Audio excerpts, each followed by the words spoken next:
perempuan yang sudah menikah itu adalah madrasah pertama yang menjadi contoh bertata krama. Budaya itu tetap mengakar secara karakteristik, secara personality. Itu saya rasa Kota Malang, Indonesia akan aman. Bener, memang program-program pemerintahan itu butuh perempuan yang cerewet. Saluran komunikasi caleg. Ketemu lagi bersama saya Sam West di podcast Saklek, saluran komunikasi caleg, yaitu sebuah saluran komunikasi yang akan membedah visi misinya, nilai-nilai dan prinsip-prinsip atau pemikiran yang hendak diperjuangkan oleh seorang caleg. Kali ini kita kehadiran si Gemoy dari Blimbing.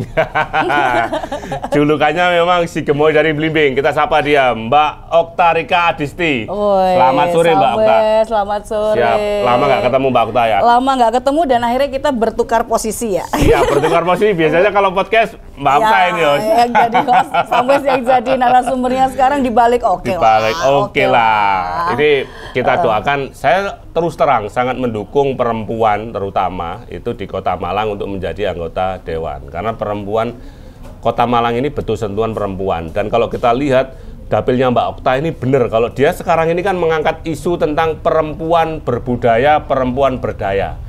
Kenapa? Karena di Blimbing itu ada 11 kelurahan, ada 130.000 pemilih. 130.000 sekian pemilih, 68.000 itu adalah perempuan. Artinya mendekati 55% itu adalah pemilih perempuan.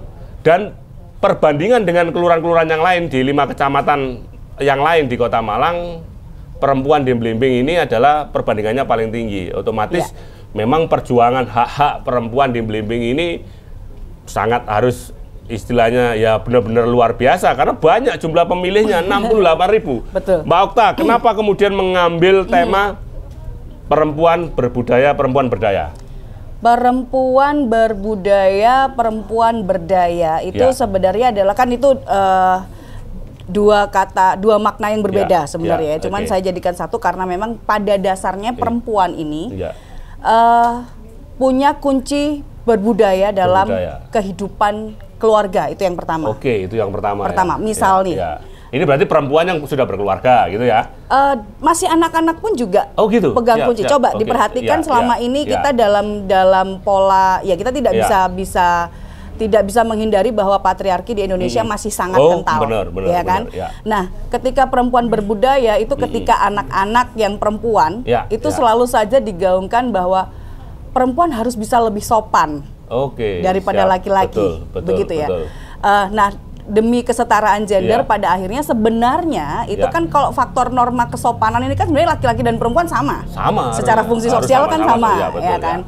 Nah, tetapi ketika berbicara tentang perempuan berbudaya adalah apalagi perempuan yang sudah menikah itu adalah madrasah pertama yang menjadi contoh bertata krama, ya kan, apalagi untuk anak-anaknya. Dan yang mengajarkan yang pertama adalah seorang ibu atau perempuan. Nah, berbudaya ini kan nggak sekedar kita mengenal kebudayaan Indonesia saja, tapi kita juga bisa melestarikan, kemudian juga meskipun ada kebudayaan dari luar yang masuk, tapi kita tidak melepas budaya asli Nusantara. Kearifan leluhurnya kita Jadi paling tidak ada pembelajaran-pembelajaran di dalam keluarga secara sederhana. Cium tangan, salim, yang mengajarkan itu kan pasti ibu nih yang pertama rata-rata, ya kan. Terus kemudian kalau misalnya di budaya orang Jawa, misalnya permisi, nyun sewu, ya kan. Itu kan sesuatu hal yang berhubungan dengan budaya. Tata krama. Dan itu akhirnya yang menciptakan sebuah karakteristik masyarakat yang akhirnya mau perubahan apapun, mau kemajuan teknologi sebagaimanapun canggihnya, ya kan. Tapi kalau misalnya itu budaya itu tetap mengakar secara karakteristik, secara personality, itu saya rasa Kota Malang, Indonesia akan aman sebenarnya. Jadi pendidikannya atau mungkin awalan pola pikirnya adalah tentang perempuan berbudaya. Gitu ya Mbak ya. Awalnya di perempuan berbudaya dan itu memang bisa dibilang perempuan ini yang selalu paling rewel Kalau untuk urusan sopan santun. Cerewet lah ya. Iya. Tapi kalau perempuan nggak cerewet itu berarti agak aneh. Agak aneh ya malahan ya. Itu fals gitu. Fals ya, fals ya. Iya, kalau perempuan yang diem, anteng, nggak pernah komplain, nggak pernah protes, itu kayaknya nihil gitu loh. Berarti bener memang program-program pemerintahan itu butuh perempuan yang cerewet. Mengamati detail ya. Karena kan yang pintar detail itu ya perempuan biasanya. Betul sekali. Kalau laki-laki itu seru gelondongannya, programnya gini. Tapi kalau nggak ada perempuan, nah. Betul sekali. Nah, itulah ketika makanya nilai-nilai budaya yang harus dikuatkan di dalam diri perempuan itu memang menjadi akar. Itu yang pertama. Kemudian apa hubungannya dengan perempuan berdaya? Betul, ya. Perempuan berdaya ini yang dimaksud adalah sebenarnya bukan hanya sekedar perempuan ini punya daya untuk mencari nafkah atau menjadi memiliki kemandirian ekonomi saja, tapi juga berdaya secara untuk menyampaikan aspirasinya, menyampaikan suaranya, kemudian meluruskan hal yang tidak benar, gitu kan. Punya daya untuk membela dirinya, punya daya untuk memperjuangkan hak-hak orang lain juga, gitu kan. Karena akhirnya perempuan berdaya kalau versi saya adalah berhubungan dengan yang namanya mengurangi tingkat pelecehan seksual, mengurangi tingkat kekerasan dalam rumah tangga, arahnya ke sana sebetulnya. Siap, Terus ini sih belok lagi, kenapa kok kemudian mengambil nama atau diberi julukan si gemoy dari Blimbing? Mbak Okta ini caleg Gerindra, dapil Blimbing nomor 10. Tapi saya tidak tahu ini kok dijuluki terkenalnya si gemoy dari Blimbing, kenapa? Sebenarnya gini, Salwes, gemoy itu panggilan dari suami saya sebenarnya. Gitu. Ada satu game gitu loh, ada satu game memang karakter game di handphone dia, karakternya itu gemoy gendut lucu gitu. Terus sama dia itu dikasih nama Bunda Gemoy, itu udah dari 2 tahun yang lalu. Oh, berarti sebelum istilah Pak Prabowo muncul gemoy ini ya. Jadi duluan Mbak Okta ini ya. Jauh. Terus habis itu awalnya saya nggak ngerti. Terus pas saya iseng mainin gamenya, apaan ini namaku? Lah kan emang kenyataannya kamu gemoy gitu. Akhirnya jadi panggilan sayang. Terus ternyata kok si Bapak Pak Prabowo sendiri itu juga dapat julukan itu. Iya, tak pikir terinspirasi dari Pak Prabowo karena nasional itu si gemoy, sekarang lagi naik daun, Mbak Okta ikut-ikutan. Ternyata jauh sebelum itu. Sebelum itu udah gemoy duluan. Gemoy duluan ya. Ya, Jadi pemirsa, saya mengenal Mbak Okta dulu waktu masih saya sebagai anggota Komite Ekonomi Kreatif. Mbak Okta ini salah satunya yang ikut menciptakan, salah satu orang yang menciptakan replika Candi Badut di depan gedung MCC. Betul. Otomatis pergerakan Mbak Okta ini kita bisa ngakui karya-karyanya di ekonomi kreatif gitu loh. Jadi tidak hanya sekedar Mbak Okta ini nyalek gitu ya. Tapi jelas Mbak Okta ini punya track record dan punya karya. Tadi yang seperti yang bilang, Mbak Okta ini juga terkenal sebagai presenter atau host. Biasanya kebalik nih Mbak Okta ini. Jadi pengembangan isu-isu dan wacana-wacana untuk mengedukasi dan mensosialisasi pembangunan Kota Malang, Mbak Okta ini udah ada. Luar biasa lah, dan saya pikir memang sudah saatnya lah ya di Dewan nanti punya orang-orang seperti Mbak Okta. Karena pabrik lelesnya juga bagus dan benar-benar ngerti tadi. Jadi pemahaman seorang perempuan, bagaimana kemudian perempuan itu yang berbudaya dan berdaya gitu loh. Nah, ini Mbak Okta kembali lagi. Program 10 ya, nomornya ke nomor 10. Apa memang punya 10 program atau punya apa gitu enggak? Memang kalau dulu DCS-nya sebenarnya dapetnya nomor 4. Sebenarnya nomor 4. Cuman kalau dari saya sih lebih memilih dari ini ya, nomor 1-nya dari psikologis pemilih. Nomor 10 kan terakhir nih kalau di Blimbing. Jadi paling atas atau paling bawah? Ya, Blimbing 10 kursi ya, paling atas paling bawah. Enak ya. Berarti Blimbing Gerindra paling bawah. Angkanya nomor 2. Cuma saya nggak bisa nyoblos Mbak Okta karena saya support. Terus terang saya support sama Mbak Okta. Perempuan itu harus banyak lah. Harapan saya nanti banyak perempuan di Gedung Dewan Kota Malang. Sangat butuh perempuan. Jadi ya Malang itu kan sejarahnya memang tidak terlepas dari feminisme. Contoh misalkan bagaimana peran Kendedes zaman dulu. Terus kemudian peran Prameswari dan sebagainya. Itu luar biasa. Mbak Okta kembali lagi. Kenapa milih Blimbing dari 5 kecamatan yang ada di Kota Malang? Saya warga Blimbing. Karena warga Blimbing ya. Saya sejak tahun 2014 jadi warga Blimbing. Sebelumnya di Kelurahan Pandanwangi, terus sekarang di Pulau Ijen. Di Pulau Ijen. Jadi memang Pulau Ijen malah kampung budaya kan Dedes. Dan yang pasti Blimbing itu adalah sisi paling utara kan, sisi paling utara, gerbangnya masuk ke Kota Malang, ya kan. Dan Blimbing ini menurut saya sangat unik. Karena secara kultural kultural demografisnya itu ada masyarakat yang benar-benar masyarakat yang benar-benar tradisionalnya masih ada, konvensionalnya masih ada, tapi modernnya pun juga sangat kuat, gitu. Jadi ada perpaduan itu yang memang akhirnya justru membuat perempuan-perempuan di Blimbing itu kalau bergerak luar biasa. Ini kalau misalkan ada perempuan di Blimbing yang mau ikut bergerak dukung Mbak Okta, ngubunginya kemana Mbak Okta? Bisa langsung ke nomor official saya. Siap, berapa nomornya? Nomor WA ada di 085174423369. Diulangi sekali lagi. 085174423369. Ada di bawah ini, bisa dilihat. Nggak rapi editor loh. Iya. Cuma sekali lagi, memang saya sepakat jadi perempuan Blimbing itu sejarahnya Blimbing. Saya dulu sempat diskusi sama Pak Dwi Cahyono, jadi beliau juga arkeolog sejarah. Memang pergerakan perempuan itu dari dulu awalnya di Blimbing. Betul. Ya kan, saya tidak bisa membayangkan kalau tadi ada 68.000 sekian perempuan di kecamatan Blimbing yang terdiri dari 11 kelurahan, 68.000 loh, bayangkan. Nggak usah semuanya bergerak, katakanlah 1.000 aja bergerak. Berarti berapa persennya? Itu aja udah luar biasa loh Mbak Okta ya. Betul ya, perempuan ya. Ya untuk mewarnai Kota Malang, perempuan dari Blimbing lah seharusnya. Ya amin. Gitu ya Mbak Okta ya. Amin. Karena memang gini Samwes, kenapa saya mengangkat perempuan ya? Tingkat kekerasan seksual itu korban mayoritas pasti perempuan. Ya, walaupun ada korban laki-laki ada. Kemudian korban kekerasan dalam rumah tangga. Kemudian korban bullying anak-anak perempuan. Pasti anak perempuan. Betul. Terus kemudian kekerasan dalam pacaran. Itu banyak. Itu banyak yang mungkin selama ini off the record ya. Off the record itu data-data itu tidak muncul secara gamblang karena kalau kekerasan dalam pacaran sebenarnya para korban ini nggak berani, malu lah untuk menyuarakan. Yang level suami istri aja, si istri ini yang jadi korban kekerasan dalam rumah tangga ini masih ragu-ragu untuk speak up. Dan ini yang sebenarnya Berarti ini Kota Malang sebenarnya belum layak ya untuk jadi kota yang istilahnya layak perempuan gitu, atau aman atau gimana, atau perlu hal apa lagi kalau menurut Mbak Okta?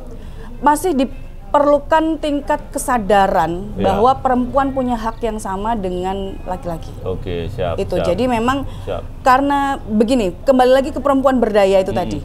Ketika perempuan tidak berdaya untuk menyuarakan apa yang dia alami, yang dia rasakan, itu yang akhirnya melemahkan.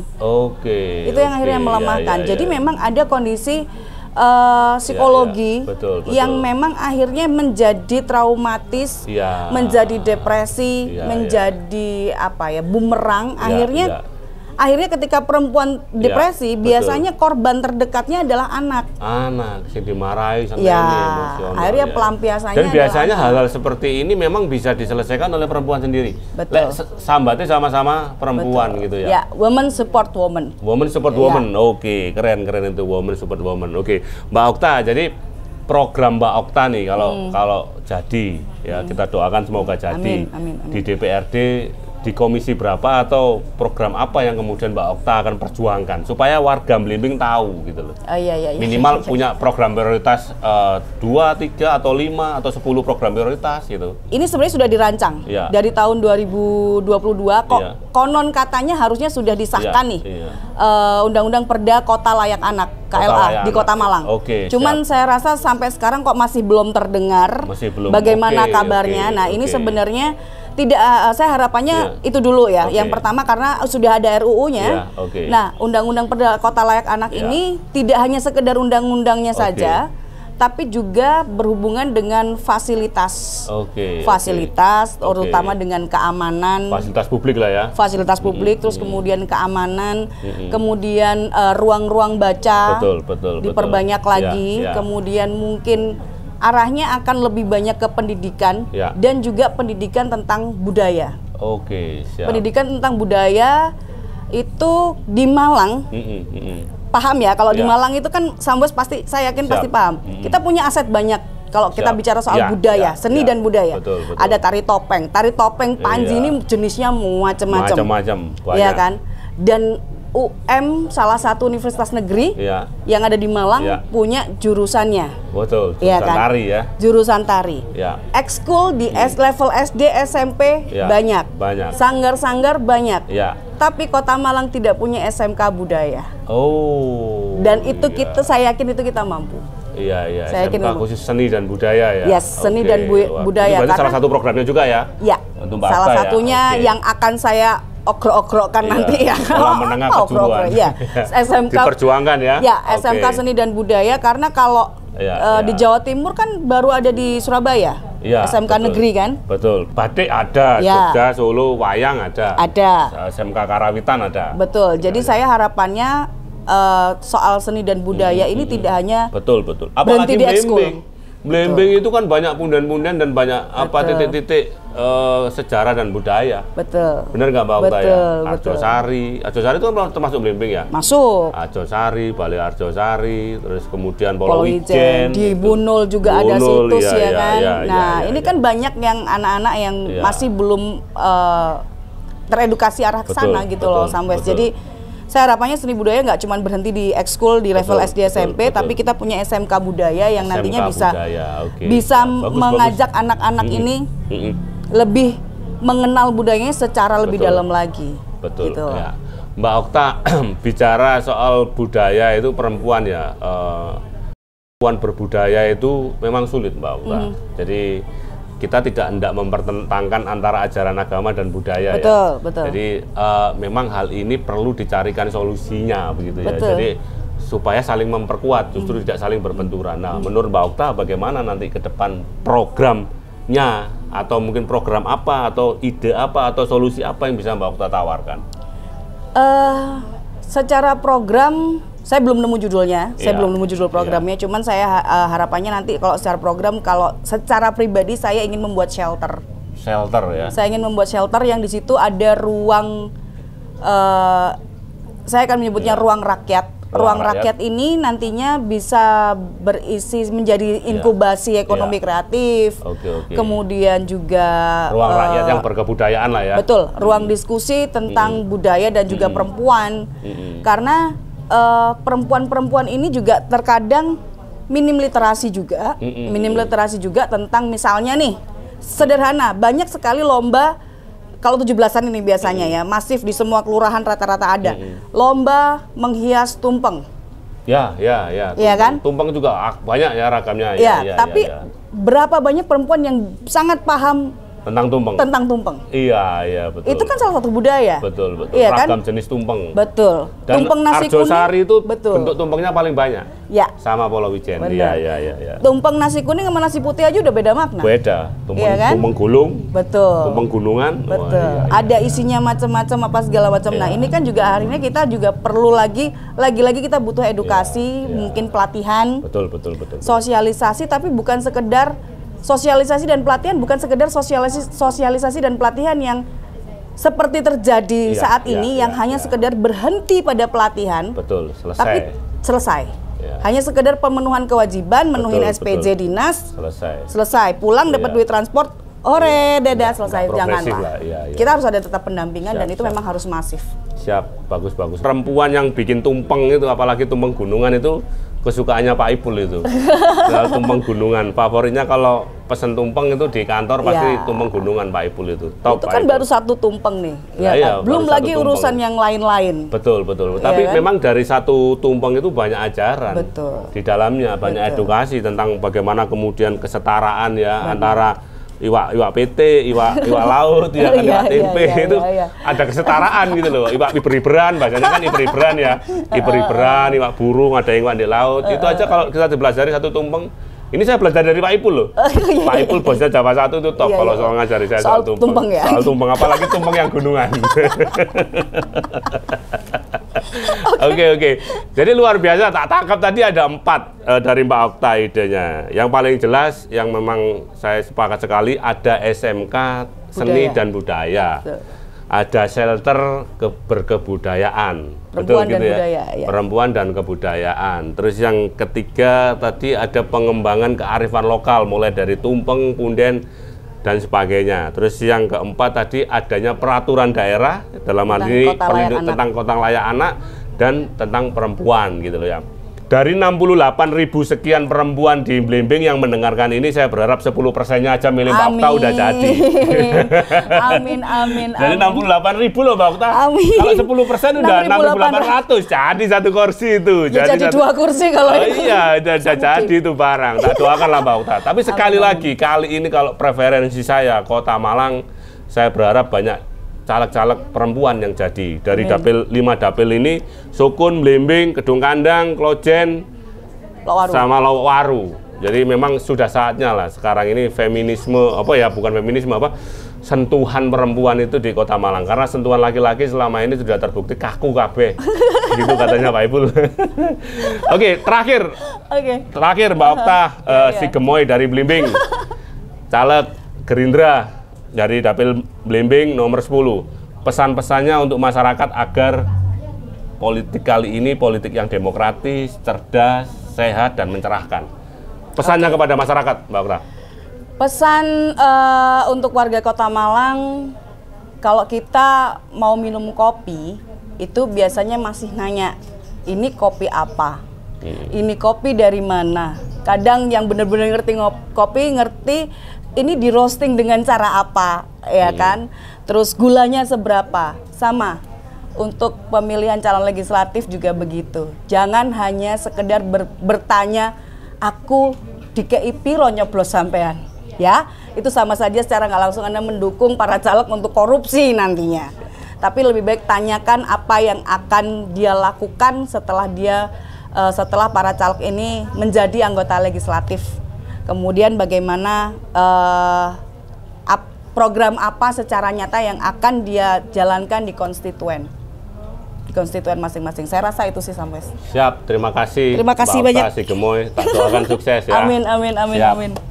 Demikian pemirsa, kita dari podcast Saklek Saluran Komunikasi Caleg sejalan dan sepemikiran dengan Mbak Okta tadi, bahwa untuk memilih seorang caleg wakil kita di Kota Malang, kita harus mempertanyakan apa sih program-programnya, apa sih pemikirannya, apa sih visi misi ke depannya, apa sih kemudian yang hendak diperjuangkannya, sehingga kita benar-benar yakin memilih caleg, bukan karena politik uang atau kita diberi sesuatu, imbalan sesuatu yang itu hanya untuk diri kita, tapi mempertaruhkan 5 tahun nasib kita dan Kota Malang kepada tangan-tangan yang tidak bertanggung jawab. Jadi semoga dengan podcast Saklek ini kita juga bisa bertanya. Ini nanti podcast ini disiarkan di saluran Saklek Java 1, bisa langsung tanya dan interaksi di kolom komentar YouTube Java 1. Nanti kami dari admin Java 1 pasti akan meresponnya dengan menyambungkannya langsung ke caleg. Jadi para caleg yang berani tampil di Saklek, kita sudah jamin, kita sudah garansi bahwa caleg-caleg ini benar-benar punya pemikiran, punya visi misi yang hendak diperjuangkan untuk membangun daerahnya, khususnya Kota Malang, Kabupaten Malang, dan Batu. Jumpa lagi bersama saya di episode Saklek selanjutnya. Jangan lupa subscribe kanal Java 1, tetap sehat, tetap semangat.